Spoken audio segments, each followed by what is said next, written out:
नमस्कार मित्रांनो, कशा आहात तुम्ही? माझ्या चॅनलवर तुमचं स्वागत आहे। तर मी आज जात आहे नऊवारी साडी खरेदी करायसाठी। तर मी तुम्हाला दाखवणार आहे कोणती घ्यायची कोणती नाही, तुम्ही कमेंट्समध्ये सांगा, ओके? तर आता आम्ही चाललो आहे खरेदी करायसाठी। तुम्ही बघू शकता गाईज, तर आम्ही आलो शॉपमध्ये। त्यांनी आम्हाला वेगवेगळ्या पातळ खूप दाखवलं, पण आम्हाला त्यातून हे 2-3 कलर खूप आवडले। यातून आता कोणतं निवडायचं हे आम्हाला कळत नाही आहे। गाईज तुम्ही कमेंट्समध्ये सांगा की तुम्हाला कोणतं पातळ आवडलं। मला तर हा गुलाबी आणि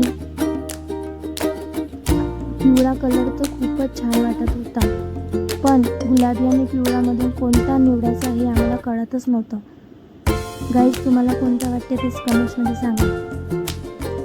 त्यानंतर आम्ही गेलो भाजी मंडईत। आता मी मस्त छान छान भाज्या घेतल्या। तर मी बसल्या बसल्या आत्याची वाट बघत होती। आत्याचा सर्व भाजीपाला घेणं कधी होणार आणि तेव्हा तुम्ही बघू शकता गाईज, मी घरी आले आहे। मला खूप मजा आली। मी तुम्हाला सर्व दाखवणार। व्हिडिओला लाईक करा, शेअर करा, कमेंट्स करा, सबस्क्राईब करा। Bye bye.